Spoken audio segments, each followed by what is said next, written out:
Hello friends, डेनी classes में आपका स्वागत है। दोस्तों सीटी की क्लास 2 है जिसमें हम सीटी 10+2 और ग्रेजुएशन दोनों के टॉप 50 क्वेश्चंस करते हैं। हिंदी कवर करते हैं, इंग्लिश करते हैं, जीके करते हैं, करंट अफेयर कवर किया जाता है।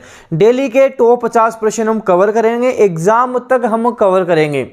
अब जो हमारी पिछली क्लास हुई थी इसकी पीडीएफ अब आप डेनियल क्लासेज के टेलीग्राम चैनल पर देख सकते हो। वहाँ पिछली क्लास की पीडीएफ भी आपको मिल जाएगी। ये क्लास आपको हर शाम को 7 बजे मिलेगी, रेगुलर मिलेगी। सबको एक बार इस क्लास के बारे में अपडेट करा दें, सबको वीडियो शेयर कर दें। आप सीटी की रेगुलर क्लास कहाँ ले सकते हो? डेनियल क्लासेज के यूट्यूब चैनल पर ले सकते हो। और आज रात को 9 बजे सीटी ग्रेजुएशन का लाइव टेस्ट चलेगा जो सबके लिए फ्री रहने वाला है। डेनियल क्लासेज की ऐप डाउनलोड कर ले, वहाँ सीटी ग्रेजुएशन का लाइव टेस्ट आज रात 9 बजे होने वाला है। ज़रूर आप टेस्ट दें। अगर आपको टेस्ट अच्छा लगे तो आप कंप्लीट 15 टेस्ट परचेज कर सकते हैं, सीटी ग्रेजुएशन लेवल के परचेज कर सकते हैं। तो चलिए दोस्तों क्लास 2 हम देख लेते हैं। पहला प्रश्न है, राजस्थान जीके से बात करेंगे। राजस्थान के निम्न जिलों को पूर्व से पश्चिम दिशा अनुसार सुव्यवस्थित कीजिए। आपने देखा होगा कि हाल ही में जो प्रतियोगी परीक्षाएं हुई हैं इस तरह के प्रश्न भी आजकल पूछ लेते हैं। पूर्व से पश्चिम व्यवस्थित करो, उत्तर से दक्षिण व्यवस्थित करो, मतलब क्रमानुसार आपको बताना है। और ये प्रश्न कौन सही कर पाता है? जिसको राजस्थान का मैप अच्छे से ध्यान होता है, ऊपर से नीचे तक पूरा अच्छे से जिसको राजस्थान का मैप ध्यान होता है वो बता देता है। तो अगर आपको मैप अच्छे से ध्यान है तो आप इनको सबको सही कर दोगे। और कई बार मैं आपको मैप भी याद करवा चुका हूं। अब आपके ऑप्शन में दे रखा है करौली, अजमेर, जोधपुर और सवाई माधोपुर। पूर्व से लेना है, पश्चिम की तरफ जाना है। पूर्व की बात करेंगे भरतपुर, धौलपुर, फिर नीचे आता है करौली। करौली के आगे पड़ेगा सवाई माधोपुर। तो सबसे पहले हम करौली को उठाएंगे। तो करौली ऑप्शन फर्स्ट में भी है, सेकंड में भी है। करौली के बाद में हम लेंगे सवाई माधोपुर को, ऑप्शन फर्स्ट में सेकंड में दोनों में है। उसके बाद में बात करेंगे अजमेर और जोधपुर की। जोधपुर को सन सिटी बोलते हैं। अजमेर राजस्थान का हार्ट कहलाता है, तो हार्ट राजस्थान का बीच में आएगा। और जोधपुर की बात करेंगे वो मरुस्थलीय क्षेत्र की तरफ आएगा, पश्चिम की तरफ आएगा। तो पहले हम अजमेर को लेंगे, उसके बाद में सन सिटी जोधपुर को लेंगे। हमारा ऑप्शन सेकंड सही हो जाएगा, ए दे बैस है, ये सही हमारा उत्तर होगा। सबसे पहले हम बात करेंगे ए लेंगे करौली, उसके बाद में हम सवाई माधोपुर, फिर अजमेर और फिर जोधपुर। इस तरह से हम इनको सेट करेंगे, अच्छे से सेट कर लेंगे। इस तरह के प्रश्न एग्जाम में पूछते हैं। अगला कि राजस्थान के निम्न में से किस जिले की अंतर्राष्ट्रीय एवं अंतर्राज्यीय सीमा है? मतलब उसकी अंतर्राष्ट्रीय सीमा भी है। अंतर्राष्ट्रीय सीमा का मतलब वो किसी देश के साथ भी सीमा लगा रहा है, और अंतर्राज्यीय सीमा का मतलब वो हमारे भारत के किसी राज्य के साथ भी सीमा लगा रहा है, दोनों से सीमा लगा रहा है। फर्स्ट ऑप्शन दे रखा है जैसलमेर। जैसलमेर केवल अंतर्राष्ट्रीय सीमा लगाता है जो पाकिस्तान के साथ लगाता है। आपको ध्यान देना है, 464 किलोमीटर के पाकिस्तान के साथ लगाता है। दूसरा ऑप्शन है बाड़मेर। बाड़मेर की बात करेंगे, बाड़मेर हम बात करेंगे गुजरात के साथ अंतर्राज्यीय सीमा लगा रहा है और पाकिस्तान के साथ अंतर्राष्ट्रीय सीमा भी लगा रहा है। तो हम बात करेंगे बाड़मेर ऐसा जिला हो जाएगा जो अंतर्राज्यीय व अंतर्राष्ट्रीय दोनों सीमा लगाता है। हमारा ऑप्शन सही हो जाएगा ब, बाड़मेर इसका सही उत्तर हो जाएगा। बाड़मेर के बारे में ध्यान रखना, एग्जाम में पूछते हैं कि पचपदरा झील राजस्थान के किस जिले में है? पचपदरा झील राजस्थान के बाड़मेर जिले में ही है।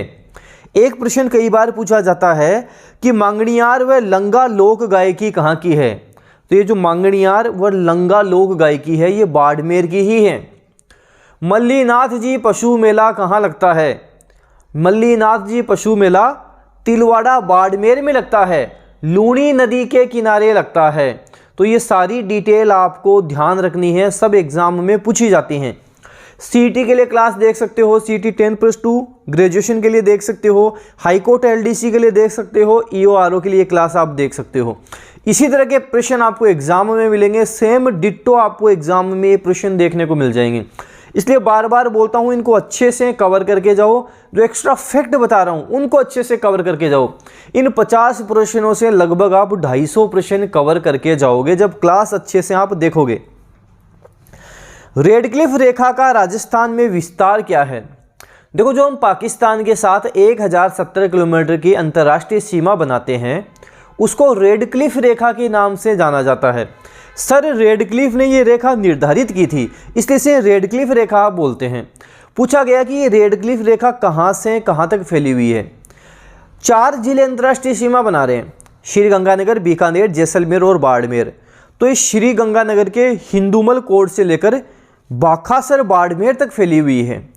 हिंदुमल कोट श्रीगंगानगर से लेकर बाखासर बाड़मेर तक ये फैली हुई है, ये आपको ध्यान रखना है। ऑप्शन फर्स्ट आपका सही होगा। 1070 कुल इसकी लंबाई है। श्रीगंगानगर की बात करेंगे 210 किलोमीटर की बनाता है, बीकानेर 168 बनाता है, जैसलमेर 464 सर्वाधिक बनाता है और बाड़मेर की बात करेंगे 228 किलोमीटर की सीमा बनाता है।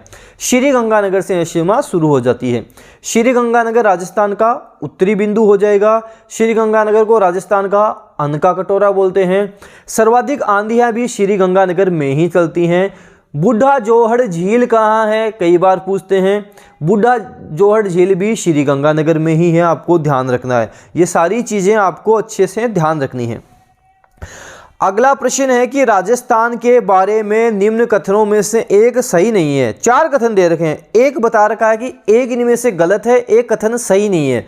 तो वो कौन सा है जो सही नहीं है? फर्स्ट ऑप्शन है कि उत्तर दक्षिण की अपेक्षा पूर्व पश्चिम विस्तार अधिक है। राजस्थान का उत्तर से दक्षिण विस्तार है 826 किलोमीटर, पूर्व से पश्चिम 869।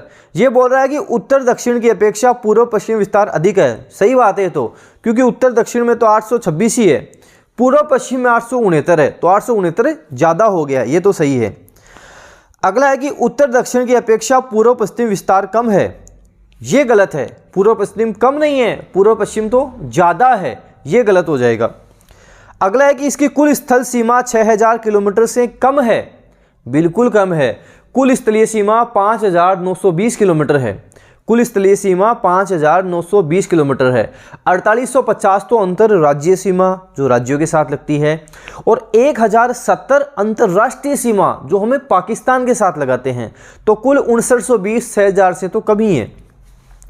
और अंतिम है कि इसका अक्षांशीय विस्तार 7 डिग्री अक्षांश से अधिक है। 23 डिग्री 3 मिनट उत्तरी अक्षांश से 30 डिग्री 12 मिनट उत्तरी अक्षांश। 30 डिग्री 12 मिनट से 23 डिग्री 3 मिनट लेस करोगे, घटाओगे, तो आपके सामने उत्तर आएगा 7 डिग्री 9 मिनट। तो ये 7 डिग्री से तो अधिक ही है, 7 डिग्री 9 मिनट 7 से अधिक ही है। तो ऑप्शन दूसरा इसमें गलत है, बाकी सारे सही है। अगला है कि निम्न में से कौन सा पाकिस्तान का एक जिला राजस्थान की अंतर्राष्ट्रीय सीमा पर स्थित नहीं है? पाकिस्तान में हम बात करेंगे 9 जिले आएंगे। बहावलनगर, बहावलपुर, रहीम यार खां, घोटकी, सुक्कुर, खैरपुर, संघर, उमरकोट और थार पारकर 9 आएंगे। बहावलनगर, बहावलपुर, रहीम यार खां, घोटकी, सुक्कुर, खैरपुर, संघर, उमरकोट, थार पारकर। लायलपुर नहीं है, ये 9 जिले हैं, लायलपुर नहीं है। पूछेगा कि पाकिस्तान का कौन सा जिला राजस्थान के साथ सर्वाधिक सीमा बनाता है? बहावलनगर बनाता है। पाकिस्तान का कौन सा जिला राजस्थान के साथ न्यूनतम सीमा बनाता है? उमरकोट बनाता है। तो ये जो मैं बता रहा हूँ एक्स्ट्रा फैक्ट, यहाँ से काफ़ी प्रश्न आपको एग्जाम में मिलेंगे, इनको भी आपको अच्छे से देखना है, अच्छे से तैयार करके जाना है। अगला है कि राजस्थान का पश्चिम से पूर्व देशांतरीय विस्तार कितना है? उत्तर से दक्षिण, पूर्व से पश्चिम, पूरा देख लेते हैं। देखो ध्यान ये देना कि राजस्थान की बात कर लो या भारत की बात कर लो, ये विश्व के उत्तर पूर्व दिशा में है। हमारा भारत विश्व के उत्तर पूर्व दिशा में है। मैं एक बार तो आपको उत्तर बोलूँगा, एक बार पूर्व बोलूँगा। जैसे राजस्थान 23 डिग्री 3 मिनट उत्तरी अक्षांश से 30 डिग्री 12 मिनट उत्तरी अक्षांश, 69 डिग्री 30 मिनट पूर्वी देशांतर से 78 डिग्री 17 मिनट पूर्वी देशांतर। एक बार उत्तर बोला, एक बार पूर्व बोला। क्यों बोला? क्योंकि हमारा जो भारत है ये विश्व के उत्तर पूर्व दिशा में है। तो मैंने बोला 69 डिग्री 30 मिनट पूर्वी देशांतर से 78 डिग्री 17 मिनट पूर्वी देशांतर। तीसरा ऑप्शन हमारे पास सही हो जाएगा। मेरे साथ बोलो, रिपीट करो, हाथों हाथ याद होगा। 23 डिग्री 3 मिनट उत्तरी अक्षांश से 30 डिग्री 12 मिनट उत्तरी अक्षांश, 69 डिग्री 30 मिनट पूर्वी देशांतर से 78 डिग्री 17 मिनट पूर्वी देशांतर। ये राजस्थान का अक्षांशीय विस्तार हो जाएगा। अगला है कि निम्न में से किस जिले की सीमा रेखा किसी अन्य राज्य की सीमा रेखा को नहीं छूती है? देखो एक चीज ध्यान रख लो, राजस्थान के 8 ऐसे जिले हैं जो ना तो अंतरराष्ट्रीय सीमा बनाएंगे ना वो अंतरराज्यीय सीमा बनाएंगे, वो अंतर्वर्ती जिले हैं। राजस्थान के वो अंदर वाले जिले हैं, 8 जिले हैं, उनको अच्छे से रट लो। पाली, जोधपुर, नागौर, अजमेर, दौसा, टोंक, बूंदी, राजसमंद। पाली, जोधपुर, नागौर, अजमेर, दौसा, टोंक, बूंदी, राजसमंद, इनको अच्छे से रट लो। पाली, जोधपुर, नागौर, अजमेर, दौसा, टोंक, बूंदी, राजसमंद, ये 8 ऐसे जिले हैं ना तो अंतरराष्ट्रीय सीमा बनाएंगे ना अंतरराज्यीय सीमा बनाएंगे। तो इसमें हम बात करेंगे ऑप्शन 4 सही हो जाएगा, बूंदी। 8 जिले हैं जो सीमा नहीं बनाते, अंतर्वर्ती जिले हैं। राजस्थान की पूर्व से पश्चिम चौड़ाई और उत्तर से दक्षिण लंबाई में अंतर कितना है? उत्तर से दक्षिण 826, पूर्व से पश्चिम 869, 869 में से 826 घटा दो, 43 हमारे पास से उत्तर आ जाएगा। ऑप्शन हमारे पास हो जाएगा स, 43 से इसका उत्तर सही हो जाएगा। 43 ऑप्शन स सही उत्तर होगा। राजस्थान की पूरी बात कर लो, उत्तर से दक्षिण, पूर्व से पश्चिम। उत्तर में बात कोणा गांव, श्रीगंगानगर। दक्षिण में बोरकुंड गांव, कुशलगढ़ तहसील, बांसवाड़ा। पश्चिम में बात करेंगे कटरा गांव, सम तहसील, जैसलमेर। पूर्व में बात करेंगे सिलावट गांव, राजाखेड़ा तहसील, धौलपुर। ये राजस्थान हमारा कंप्लीट यहाँ पे होता है, उत्तर, दक्षिण, पूर्व, पश्चिम। जिस जिले से 70 डिग्री पूर्वी देशांतर रेखा गुजरती है वह जिला कौन सा है? राजस्थान 23 डिग्री 3 मिनट उत्तरी अक्षांश से 30 डिग्री 12 मिनट उत्तरी अक्षांश, 69 डिग्री 30 मिनट पूर्वी देशांतर से। तो 69 डिग्री पे कौन सा जिला है? जैसलमेर है। जैसलमेर का क्षेत्रफल काफी बड़ा है, 69, 70, 71, इन पे जैसलमेर ही मिलना है। तो जैसलमेर 70 डिग्री हमारा उत्तर सही होगा। ऑप्शन ब इसका सही उत्तर हो जाएगा, जैसलमेर, जिसको हम स्वर्ण नगरी बोलते हैं, हवेलियों का शहर बोलते हैं, झरोकों का शहर हम बोलते हैं, राजस्थान का अंडमान बोलते हैं, रेगिस्तान का गुलाब बोलते हैं। स्वर्ण नगरी, हवेलियों का शहर, झरोकों का शहर, राजस्थान का अंडमान, रेगिस्तान का गुलाब आदि जैसलमेर कहलाता है। एक बार प्रश्न पूछा गया था एग्जाम में कि आधुनिक जैसलमेर का निर्माता किसे कहते हैं? महारावल जवाहर सिंह को आधुनिक जैसलमेर का निर्माता कहते हैं। महारावल जवाहर सिंह सही उत्तर होगा। तो ऑप्शन ब जैसलमेर आपको ध्यान रखना है। राजस्थान के निम्न क्षेत्रों में से किसे प्राचीन काल में योद्धे प्रदेश कहा जाता था? प्राचीन काल में हनुमानगढ़ को योद्धे प्रदेश कहा जाता था। हनुमानगढ़, जहाँ पे कालीबंगा सभ्यता विकसित हुई थी। कालीबंगा सभ्यता घग्गर नदी किनारे विकसित हुई थी। घग्गर नदी को मृत नदी, नट नदी, हकरा, दृष्टदती, सरस्वती आदि नामों से जाना जाता है। कालीबंगा सभ्यता की खोज अमलानंद घोष ने की थी और उत्खनन का कार्य अर्थात खुदाई का कार्य बीबी लाल व बीके थापर ने किया था। आपको ध्यान रखना है, जूते हुए खेत के प्राचीनतम साक्ष्य यहीं से मिले हैं, ये भी आपको ध्यान रखना है। तो ऑप्शन हमारे पास ए हो जाएगा, हनुमानगढ़, आपको ध्यान रखना है। गोगा मेडी का मेला भी यहाँ लगता है। गोगा मेडी का मेला, गोगा मेडी, हनुमानगढ़ यहीं लगता है, आपको ध्यान रखना है। जो भाद्रपद कृष्ण नवमी, गोगा नवमी को लगता है, भाद्रपद कृष्ण नवमी को लगता है। तो ये सारी डिटेल जो मैंने बताई आपको ध्यान में रखना है। अगला प्रश्न है कि महात्मा गांधी ने किस हत्याकांड को जलियांवाला बाग हत्याकांड से भी विभत्स बताया था? स्टूडेंट इस प्रश्न में इतने कंफ्यूज होते हैं, ज्यादातर उत्तर करते हैं मानगढ़। देखो आपसे ये नहीं पूछ रहा कि राजस्थान का जलियांवाला बाग हत्याकांड किसे कहेंगे। अगर ये पूछे तो आप आंसर दो मानगढ़। गांधी जी ने किसको बताया था, ये पूछ रहे हैं। गांधी जी ने अपने समाचार पत्र यंग इंडिया में अलवर के निमुचना हत्याकांड को जलियांवाला बाग हत्याकांड से विभत्स बताया था। तो ये ध्यान रखना, उन्होंने, गांधी जी ने निमुचना हत्याकांड को बताया था। और एक बात करें, रियासत जो अखबार है उसमें भी इसकी तुलना जलियांवाला बाग हत्याकांड से की गई थी। तो अलवर का निमुचना हत्याकांड जब गांधी जी के बारे में पूछे और नॉर्मल प्रश्न करे राजस्थान का जलियांवाला बाग हत्याकांड किसे कहते हैं? नॉर्मल प्रश्न आपसे पूछे तो सीधा आंसर दो, नीमूचना हत्याकांड नहीं होगा, इसका आंसर मानगढ़ हत्याकांड होगा। आपको ध्यान रखना है, मानगढ़ हत्याकांड आपको ध्यान रखना है, इसका सही उत्तर हो जाएगा। जिन्होंने गोविंद गिरी ने किया था, संभ सभा की स्थापना भी जिन्होंने की थी, वो आपको ध्यान रखना है। अगला है कि मिंझर और लीलटास किसके प्रमुख काव्य ग्रह हैं? कई बार एग्जाम में पूछते हैं, मिंझर लीलटास किसके हैं, आपको बताना है। कन्हैयालाल सेठिया के हैं, सुजानगढ़ चूरू के कन्हैयालाल सेठिया, जिन्होंने लीलटास लिखी थी, और इस लीलटास के लिए उन्हें साहित्य अकादमी पुरस्कार भी मिला हुआ है।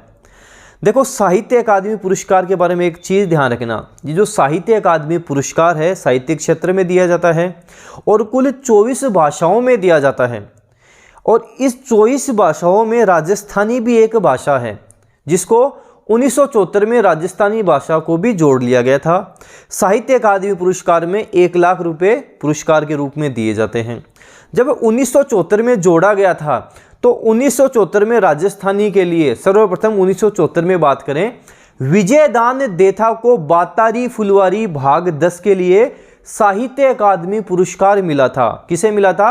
विजयदान देथा को मिला था। यह आपको ध्यान रखना, 1974 में उनको मिल गया था। फिर 1975 में मणि मधुकर को पग फेरों के लिए दिया गया था। मणि मधुकर, उनकी काव्य पग फेरों के लिए उनको 1975 में मिला था। और 1976 में कन्हैयालाल सेठिया को उनके काव्य संग्रह लीलटास के लिए दिया गया था। 1900 बात करेंगे 76 में कन्हैयालाल सेठिया को दिया गया था। कन्हैयालाल सेठिया, सुजानगढ़ चूरू, धरती धोरारी, पिथल और पाथल, अरे घासरी रोटी, मिंझर, लीलटास, शबद भी इन्हीं की है, रमणियारा सोरठा ध्यान रखना है, नीग्रंथ, ये सारी रचनाएं काफ़ी फेमस हैं, कई बार एग्जाम में पूछते हैं, और ये सारी रचनाएं कन्हैयालाल सेठिया की ही हैं। अच्छे से आपको इनको ध्यान रखना है। ऑप्शन है कन्हैयालाल सेठिया। सेनानी लोकप्रिय कविताओं में से जानी जाती है, किसकी कृति है? चूड़ावत मांगे सेनानी सरकाठ दे दियो छतरानी, किसने लिखी है? मेघराज मुकुल ने लिखी है। Option D Meghraj Mukul. राजगढ़ चूरू, हम बात करेंगे राजगढ़ चूरू राजस्थान के मेघराज मुकुल ने लिखी है। चूड़ावत मांगे सेनानी सरकाठ दे दियो छतरानी, आपको ध्यान रखना है। जयगढ़ दुर्ग की नींव किसने रखी थी? जयगढ़ दुर्ग, आमेर का जयगढ़ दुर्ग। हम जयगढ़ दुर्ग की बात करें, देखो इस 3 प्रश्न आपसे बनेंगे यहाँ से। पहला प्रश्न बनेगा कि जयगढ़ दुर्ग की नींव किसने रखी थी? मानसिंह प्रथम ने रखी थी। दूसरा प्रश्न बनेगा कि जयगढ़ दुर्ग का निर्माण कार्य किसने शुरू करवा दिया था? मिर्जा राजा जयसिंह ने करवा दिया था। तीसरा प्रश्न बनेगा कि जयगढ़ दुर्ग का निर्माण कार्य पूर्ण किसने करवाया था? सवाई जयसिंह ने करवाया था। तीनों प्रश्न ध्यान रखना। सवाई जयसिंह को सवाई की उपाधि किसने दी थी? औरंगजेब ने दी थी, ये भी ध्यान रखना।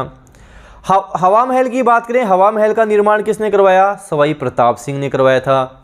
जयपुर में जल महल है, जल महल का निर्माण कार्य शुरू किसने करवाया? सवाई जयसिंह ने करवाया था। कंप्लीट किसने करवाया? सवाई प्रताप सिंह ने करवाया था। जयपुर की स्थापना किसने की थी? 18 नवंबर 1727 को जयपुर की स्थापना सवाई जयसिंह ने की थी। जयपुर को गुलाबी रंग में किसने रंगवाया था? राम सिंह सेकंड ने जयपुर को गुलाबी रंग में रंगवाया था। तो इतने सारे प्रश्न, सबका उत्तर अलग अलग है, सबका आपको ध्यान रखना है। तुलजा भवानी मंदिर चित्तौड़गढ़ का निर्माण किसने करवाया था? तुलजा भवानी मंदिर चित्तौड़गढ़ में है, निर्माण दासी पुत्र बनवीर ने करवाया था। ऑप्शन द हमारा सही हो जाएगा, दासी पुत्र बनवीर। चित्तौड़गढ़ की बात करें, यहाँ पे आपको मातृकुंडिया भी देखने को मिलेगा, जिसे मेवाड़ का हरिद्वार कहते हैं। मातृकुंडिया रश्मि परगना, आपको यहाँ मंदिर देखने को मिलेगा, मेवाड़ का हरिद्वार कहलाता है। समिदेश्वर मंदिर या त्रिभुवन नारायण मंदिर आपको यहाँ देखने को मिल जाएगा। समिदेश्वर मंदिर या त्रिभुवन नारायण मंदिर भी आपको यहाँ पे देखने को मिलेगा, ये आपको ध्यान रखना है। और हम बात करें, आपको मीरा मंदिर आपको यहाँ देखने को मिल जाएगा।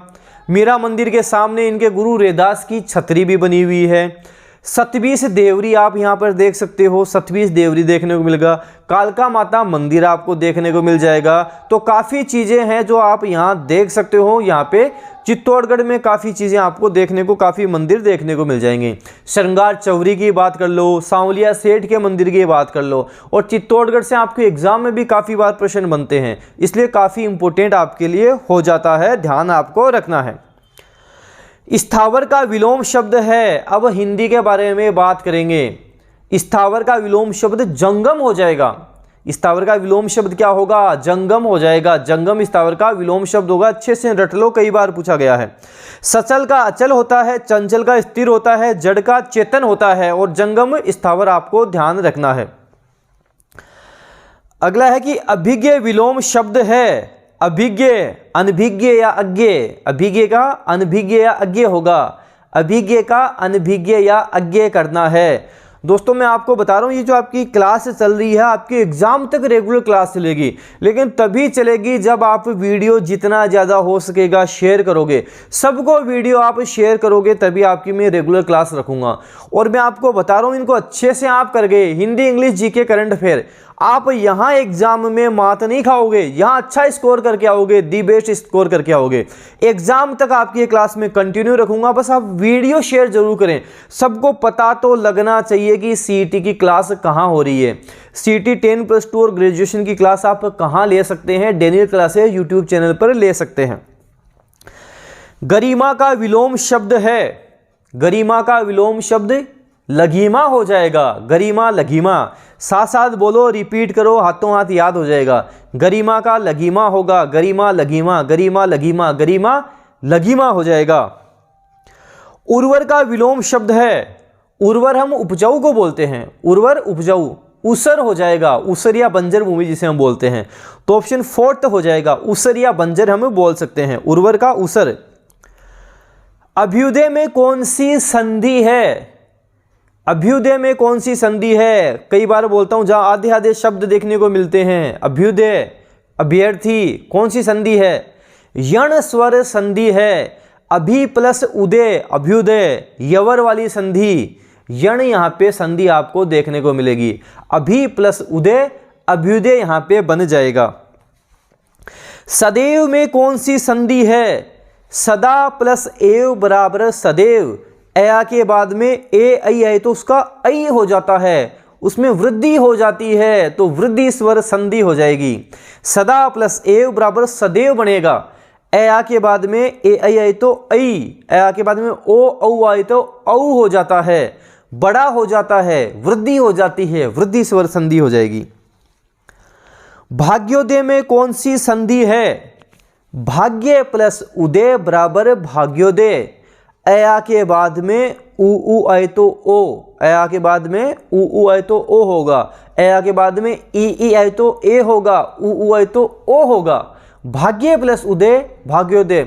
अच्छा, ये गुण किस में है जो चेंजेस कर रहा है? ये तो गुण संधि में है। ये गुण तो गुण संधि में है, तो यहाँ पे हम बात करेंगे गुण संधि हो जाएगी। दिगंत शब्द में कौन सी संधि है? दिगंत, कै चे टे ते पे, गे जय डे दे बे। कै अपने तीसरे में चेंज हो जाएगा, तो कै का तीसरा क्या होगा? कै खे गे, गे होगा। दिक प्लस अंत बराबर दिगंत बन गया। व्यंजन संधि यहां पर हो जाएगी। दिक प्लस अंत दिगंत, व्यंजन संधि हो जाएगी। दशानन में कौन सा समास है? दशानन, दश है आनन जिसके दशानन। यहाँ पे न तो प्रथम पद प्रधान है न दूसरा पद प्रधान है, केवल तीसरा ही अर्थ निकल रहा है, अलग ही अर्थ निकल रहा है। बहुव्रीहि समास हो जाएगा। 10 है आनन जिसके, रावण की बात हो रही है, तीसरा ही अर्थ निकलेगा, वहां बहुव्रीहि समास होगा।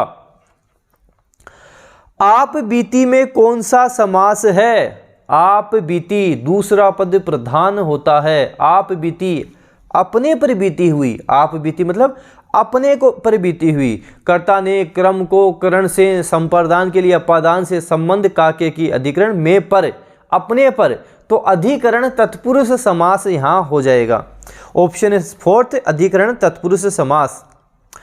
26वां प्रश्न पिछली क्लास में भी करवाया था, वापस करवा रहा हूं। ये शब्द शुद्धि का प्रश्न है जो पिछली बार हमारा गलत हो गया था स्टूडेंट्स का। देखो मैं आपको जितनी भी क्लासेस लूंगा आपको एक सिंगल प्रश्न भी गलत नहीं मिलेगा। अगर वो गलत हो गया, जैसे आपको मान लो मैंने लगभग 5000 प्रश्न करवा दिए, 5000 में से हो सकता है कि 2-3 प्रश्न गलत हो जाए, इतना ही फर्क पड़ता है, ज़्यादा फर्क नहीं पड़ेगा। बाय द वे कोई गलत भी हो गया तो वो मैं आपको वापस बताऊंगा कि ये प्रश्न इसका सही उत्तर इस तरह से होगा। बाकी आप डेनियल क्लासेस के सारे क्वेश्चन देख लेना। अगर मैंने आपको आज तक 10,000 भी प्रश्न करवाए हैं तो मुश्किल से 1-2 प्रश्न आपको गलत मिल सकता है, और बाकी अदर क्लासेस में आप देख लेना ज़्यादातर प्रश्न गलत ही मिलेंगे। डेनियल क्लासेस पे 99.99% आपको सारे सब सही ही मिलते हैं। तो ये प्रश्न हमने करवाया था कि शुद्ध शब्द है अहल्या, इसमें शुद्ध था, बाकी सारे अशुद्ध हैं। अहल्या शुद्ध लिखा हुआ है, बाकी अशुद्ध है। ऑप्शन फर्स्ट इसमें शुद्ध है। निरोग भी अशुद्ध है, अंतर्ध्यान भी अशुद्ध है और वधु भी अशुद्ध है। ये सारे अशुद्ध थे, अहल्या शुद्ध है, ध्यान रख लेना। अगला कि चतुर्भुज में कौन सा समास है। देखो अच्छे से ध्यान से इस प्रश्न को देखना। एग्जाम में पूछे चतुर्भुज में कौन सा समास है, दिग्गु समास कर देना। चतुर्भुज में दिग्गु समास है, क्योंकि संख्या वाली बात करेंगे तो दिग्गु समास हो जाएगा। लेकिन अगर आपसे एग्जाम में पूछा जाए नाथ द्वारा में चतुर्भुज जी का मंदिर बना हुआ है, तो निम्न वाक्य में चतुर्भुज में कौन सा समास है। अब यहाँ पे आपको बहुव्रीहि समास उत्तर करना है। क्यों करना है? क्योंकि अब इसका तीसरा ही अर्थ निकल गया। तो ये ध्यान देना आपसे पूछा क्या गया है, इस चीज को सीख जाओगे, समास कभी गलत नहीं होंगे। तो चतुर्भुज में पूछा है, सीधा कौन सा समास है, दिग्गु समास है। तालाब का पर्यायवाची शब्द इनमें से कौन सा नहीं है। तालाब को सर बोलते हैं, सरसी बोलते हैं, जलाशय भी बोलते हैं, सरोवर भी बोलते हैं, तड़ाग भी बोलते हैं, पुष्कर भी बोलते हैं, लेकिन निम्नगा नहीं बोलते। निम्नगा तो नदी को बोलते हैं, सरिता, निम्नगा, शैलजा, ये नदी को बोला जाता है। तो ऑप्शन फोर्थ गलत हो जाएगा। पृथ्वी का पर्यायवाची शब्द कौन सा है। पृथ्वी को हम अचला बोलते हैं, अवनी बोलते हैं, ईला बोलते हैं, वसुंधरा बोलते हैं, वसुधा भी बोलते हैं। ऑप्शन फर्स्ट सही हो जाएगा। पृथ्वी को अचला, अवनी, धरी, और हम बात करें वसुधा, वसुंधरा, ईला आदि हम बोलते हैं। मकरंद किसका पर्यायवाची शब्द है। मकरंद कमल का पर्यायवाची शब्द है। कमल के पर्यायवाची शब्द सरोज, जलज, पंकज, नीरज, राजीव, अरविंद, इंदिवर, नलिन, उत्पल, सारंग, शतपत्र, पदम, कंज, अब्ज, पुंडरीक, वारिज, कोकनद, शतदल, सरसिज, मकरंद, ये सारे कमल के पर्यायवाची शब्द होते हैं। आप भी बार बार कोशिश करोगे, रिपीट करोगे, जैसे मैं बोल रहा हूँ ऐसे ही आपके भी याद होंगे। बस कोशिश ऐसी होनी चाहिए, संकल्प का कोई विकल्प होना नहीं चाहिए। पढ़ाई ऐसी करो कि सब लोग बोलें कि उसके जैसे पढ़, जैसे वो याद कर रहा है वैसे याद कर, नौकरी लगेगी। 100% नौकरी जरूर लगेगी। तो कमल के पर्यायवाची शब्द सरोज, जलज, पंकज, नीरज, राजीव, अरविंद, इंदिवर, नलिन, उत्पल, सारंग, शतपत्र, पदम, कंज, अब्ज, पुंडरीक, वारिज, कोकनद, सदर, सरसिज और मकरंद हो जाएंगे। आपको ध्यान रखना है। अब इंग्लिश की बात करेंगे, कुछ इंग्लिश के हम देखते हैं। चूज द वर्ड और group of words which is most opposite, मतलब अपोजिट आपको बताना है इसमें से। मोरबिड, मोरबिड हम बोलते हैं जो एकदम अनहेल्दी सा हो जाता है, जिसको मतलब ऐसे मृत्यु वगैरह इसमें ज़्यादा ही रुचि रहने लग जाता है, उसे मोरबिड हम बोलते हैं। अनहेल्दी जिसे हम बोला सकते हैं। अपोजिट पूछा है तो हेल्दी हो जाएगा। मोरबिड का अपोजिट पूछा है, विलोम पूछा है तो हेल्दी इसका विलोम हो जाएगा। ऐसे एंटोनियम पूछा है कैंडिड। कैंडिड हम बोलते हैं जो स्पष्टवादी होता है उसको बोलते हैं। ट्रूथफुल बोल सकते हैं, स्पष्टवादी हम हिंदी में बोल सकते हैं। स्पष्टवादी व्यक्ति है, कैंडिड बोल सकते हैं, ट्रूथफुल बोल सकते हैं। और एंटोनियम्स पूछा है तो डिसऑनेस्ट हो जाएगा। डिसऑनेस्ट है, ऑनेस्ट नहीं है, स्पष्टवादी नहीं है, डिसऑनेस्ट इसका एंटोनियम्स हो जाएगा। ऐसे ही एंटोनियम्स ऑफ फोरसेक। फोरसेक का मतलब होता है त्याग देना। डेजर्ट बोल सकते हैं, लीव बोल सकते हैं, त्याग देना उसको। अबेंडन भी बोला जा सकता है, अबेंडन बोल सकते हैं। लीव बोल सकते हैं, क्विट बोल सकते हैं, क्विट कर दिया, त्याग दिया। अबेंडन बोला जा सकता है, अबेंडन तो काफ़ी बार एग्जाम में भी पूछते हैं। इसका पूछा है कि एंटोनिम्स पूछा है तो एम्ब्रेस हो जाएगा। एम्ब्रेस का मतलब अपनाना, एम्ब्रेस अपनाना, अबेंडन या फोरसेक त्याग देना। एंटोनिम्स ऑफ एम्पल, एम्पल का मतलब होता है पर्याप्त मात्रा में। Plenty of water, ample of water, पर्याप्त मात्रा में पानी है, प्लेंटी ऑफ है, एम्पल ऑफ है। कम कर देंगे, जो कम हो, लेक बोल सकते हैं, रेयरिटी बोल सकते हैं, स्केर्सिटी बोल सकते हैं, किसी चीज़ की कमी को इनसफिशिएंट बोला जा सकता है, इनसफिशिएंट भी बोल सकते हैं। ऑप्शन 4 इसका सही उत्तर हो जाएगा। अब आगे हैं हमारे वन वर्ड देखते हैं।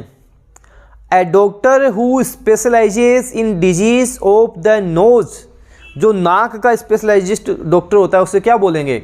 उससे राइनोलॉजी बोलेंगे। और स्पेशलाइजिस्ट डॉक्टर है तो राइनोलॉजिस्ट कहलाएगा, उसे राइनोलॉजिस्ट कह देंगे।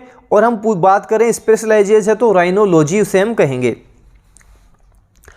Place where birds are kept, aviary कहलाता है। A place where birds are kept aviary कहलाता है। पक्षियों का अध्ययन बात करेंगे, ऑर्निथोलॉजी कहलाता है। पक्षियों का अध्ययन पूछ ले तो ऑर्निथोलॉजी कहलाता है। और बर्ड्स आर केप्ट एवियरी कहलाता है। A part of a word that can be pronounced separately, शब्दांश बोलते हैं, सेलेबल बोल सकते हैं। ऑप्शन सेकंड सेलेबल हो जाएगा, शब्दांश सेलेबल हो जाएगा। A person who talks in sleep in is called, somniloquist बोलते हैं उसको, उसे सोमनीलक्विस्ट बोलते हैं। ऑप्शन सेकंड सोमनीलक्विस्ट हो जाएगा। ऑप्शन सेकंड हमारा सही उत्तर हो जाएगा, सोमनीलक्विस्ट। अगर पूछे कि वॉक्स इन स्लीप तो सोमनेम्बलिस्ट होता है। Choose the correct idioms. Cherry pick, cherry pick को बोलते हैं एकदम से केयरफुली किसी चीज़ को सिलेक्ट करना, ध्यानपूर्वक सिलेक्ट करना, उसे बोलते हैं चेरी पिक। तो टू सिलेक्ट केयरफुली, ऑप्शन तीसरा हो जाएगा। चेरी पिक का मतलब एकदम केयरफुली सिलेक्ट करना। हैंग फायर, हैंग फायर का मतलब होता है जिसमें कोई गुत्थी होती है वो सुलझ ही नहीं रही है, समझ में नहीं आ रहा है, सुलझ ही नहीं रही है, उसे हैंग फायर बोलते हैं। रिमेन अनसोल्ड बोल सकते हैं, remains unsold, hang fire remains unsold हो जाएगा। बॉडी और सोल मतलब एकदम पूरी तरह ढंग से, कंप्लीटली, बॉडी और सोल के साथ ढंग से, अच्छे से, कंप्लीटली, पूरी तरह से उसे बोलते हैं। तो कंप्लीटली ऑप्शन 4 सही हो जाएगा। Put A spoke in a wheel, put A spoke in a wheel, किसी के मार्ग में बाधा का काम करना, उसे क्या बोलेंगे? Put A spoke in a wheel. तो ऑप्शन दूसरा हो जाएगा टू ऑब्स्ट्रक्ट। ऑब्स्ट्रक्ट का मतलब क्या होता है? बाधा होती है, ऑब्स्टेकल बाधा को बोलते हैं। तो टू ऑब्स्ट्रक्ट हो जाएगा, बाधा हो जाएगा। कुछ करंट अफेयर के प्रश्न भी देख लेते हैं क्योंकि करंट अफेयर भी हमारे लिए इंपॉर्टेंट है। आपको जो सीटी 10+2 और ग्रेजुएशन ये जो मैंने आपको दिया है, इसमें अगर आप राजस्थान जीके भी लेते हो तो राजस्थान जीके में मैं आपको करंट अफेयर भी प्रोवाइड करवाऊंगा। मंथली आपको वहाँ करंट अफेयर भी मिलेगा जो आपके लिए काफ़ी अच्छा रहेगा। करंट अफेयर भी आपको वहाँ जरूर मिलेगा। राजस्थान पुलिस के नए मुखिया किसे नियुक्त किया गया है? राजस्थान पुलिस के नए डीजीपी कौन बन गए हैं आपको बताना है। तो उमेश मिश्रा बन गए हैं। ऑप्शन फर्स्ट उमेश मिश्रा राजस्थान के नए डायरेक्टर जनरल ऑफ पुलिस बन गए हैं, डीजीपी बन गए हैं। Director general of police DGP बन गए हैं, आपको ध्यान रखना है। Option first Umesh Mishra. हाल ही में फिजियोलॉजी या मेडिसिन के क्षेत्र में नोबेल पुरस्कार से किसे सम्मानित किया गया है? स्वांते पेबो को सम्मानित किया गया है, स्वांते पेबो। खिडन के स्वांते पेबो को फिजियोलॉजी या मेडिसिन के क्षेत्र में नोबेल पुरस्कार से सम्मानित किया गया है। उन्हें विलुप्त होमिनिन और मानव विकास की आनुवंशिकी जीनोम से जुड़ी खोजों के लिए यह पुरस्कार दिया गया है। इंडोनेशिया में आयोजित तीसरी G20 शेरपा की बैठक में भारत का प्रतिनिधित्व किसने किया? अमिताभ कांत ने किया। ऑप्शन फर्स्ट अमिताभ कांत ने किया। भारत G20 शेरपा अमिताभ कांत के नेतृत्व में भारतीय प्रतिनिधि मंडल ने 26 से 29 सितंबर 2022 तक इंडोनेशिया में आयोजित तीसरी G20 शेरपा बैठक में भाग लिया। उज्जैन में स्थापित महाकाल कॉरिडोर का उद्घाटन प्रधानमंत्री नरेंद्र मोदी द्वारा कब किया गया? 11 अक्टूबर को किया गया। कब किया गया? 11 अक्टूबर को किया गया। मध्य प्रदेश के उज्जैन में ज्योतिर्लिंग महाकालेश्वर के नया कॉरिडोर बनकर तैयार हो गया है।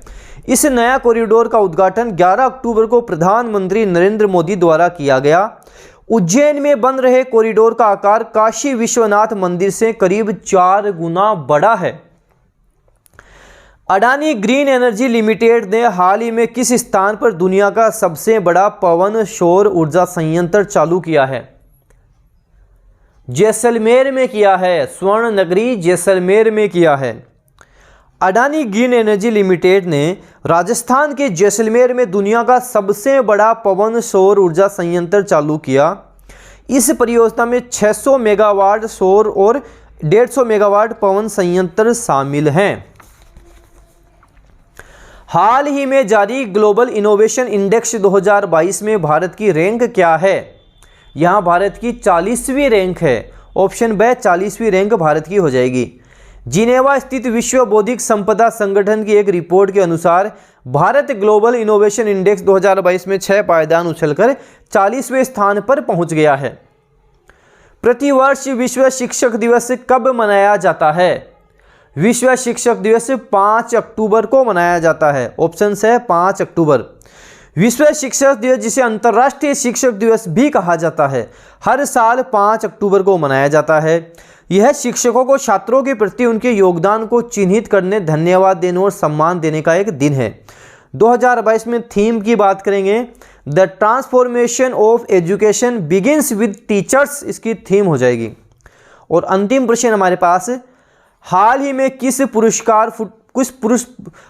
किस पुरुष फुटबॉलर को वर्ष 2022 का बेलन डी और पुरस्कार मिला है?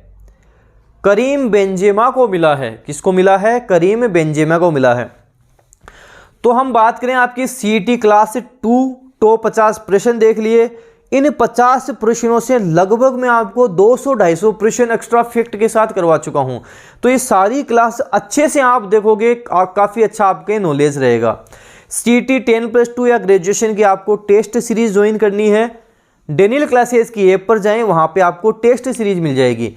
अगर आपको टेस्ट सीरीज लेनी है तो वहां से ले लें। 15 टेस्ट आपको उसमें मिलेंगे और उसमें फ्रेश टेस्ट आपको मिलेंगे, पुराने टेस्ट नहीं मिलेंगे। मतलब अभी वहां पे टेस्ट चल रहे हैं, एक टेस्ट हो गया, 2 दिन बाद में अगला, 2 दिन बाद में अगला, जिसमें करंट अफेयर भी ऐड किया जाएगा जो एग्जाम में पूछा जाएगा, उस अकॉर्डिंग सारा सब कुछ मिलेगा। और आपको अगर टेस्ट सीरीज के साथ साथ आप चाहते हो कि आपको राजस्थान जीके की वीडियो क्लासेज भी मिले, नोट्स भी मिले और टेस्ट सीरीज मिल जाए, सारा सब कुछ मिल जाए, मंथली करंट अफेयर की क्लास भी मिल जाए, तो ये सारा सब कुछ आप केवल 499 में ले सकते हैं। डेनियल क्लासेस की ऐप पर मिल जाएगा। वीडियो को जितना ज़्यादा हो सके शेयर करना है, लाइक करना है। अगर आप डेनियल क्लासेस यूट्यूब चैनल पे नए हो, सब्सक्राइब के साथ साथ बेल आइकन भी प्रेस कर लेना। इससे क्या होगा, कोई भी न्यू अपडेट आएगी वो आपको तुरंत मिलेगी। धन्यवाद।